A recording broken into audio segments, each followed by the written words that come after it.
Hi friends, ఇది ఇంకొక mini blog. ఇవాళ అయితే ఇంకా పప్పు బీరకాయ కర్రీ శాండ్విచ్ చేద్దాం అనుకుంటున్నాను. అన్ని వెజిటేబుల్స్ పైన పీల్ ఆఫ్ చేసేసి ఇలా సపరేట్ చేసుకున్నాను. ఫస్ట్ అయితే పప్పుకు పెట్టేస్తున్నాను. ఇంకా పప్పు బాయిల్ అయ్యే లోపల మిగతా వెజిటేబుల్స్ చాప్ చేసుకోవచ్చులేని ఇంకా కందిపప్పు అయితే వాష్ చేసేసి ఆకుకూర, టమోటో, పచ్చిమిర్చి, పసుపు, వాటర్ వేసేసి పెట్టేశాను.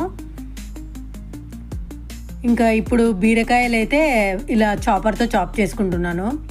చాపర్తో అయితే బాగా ఈక్వల్ పీసెస్ వస్తాయి, త్వరగా పని అయిపోతుంది.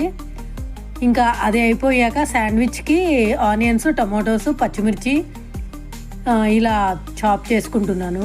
ఈ స్మార్ట్ టూల్స్ బాగా యూజ్ అవుతాయి.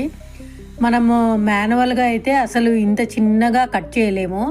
పొంగనాలకి, ఊతప్పంకి అయితే బాగా యూజ్ అవుతుంది ఇది. తర్వాత దీంట్లోకి కొద్దిగా కారము, సాల్టు, టొమాటో సాసు, మయోనీస్ వేసాను. క్యారెట్, క్యాప్సికమ్ వేయచ్చు, నా దగ్గర లేవు అందుకే వేయలేదు. ఇంకా ఇదంతా మిక్స్ చేసేసి బాగా పక్కన పెట్టేస్తున్నాను. ఇంకా ఫస్ట్ బీరకాయ తాలింపు వేద్దామని ఇలా ఒక కడాయి పెట్టాను. ఇంకా ఆయిల్, ఆవాలు, జీలకర్ర వేసి అవి వేగాక ఆనియన్స్, కరివేపాకు వేసాను. కరివేపాకు ఇలా పుల్లతో సహా వాటర్లో డిప్ చేస్తే మనకి ఈజీగా ఉంటుంది పని. ఇంకా ఇవి వేగాక బీరకాయ ముక్కలు వేసాను.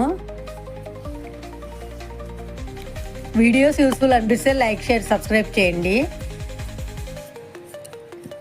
బీరకాయ ముక్కలు వేసాక పసుపు, కారము, ధనియాల పొడి, సాల్ట్ వేసాను.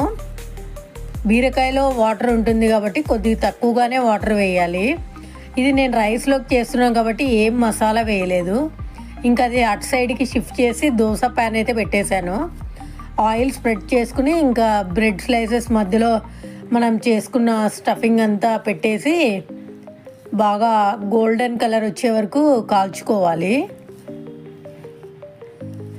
ఇంకా ఇవైతే కాలాక నైఫ్తో కాకుండా కిచెన్ సీజర్తో కట్ చేస్తే ఈ పీసెస్ ఈక్వల్గా వస్తాయి. ఇంకా పప్పుకు తాలింపు వేసేస్తున్నాను.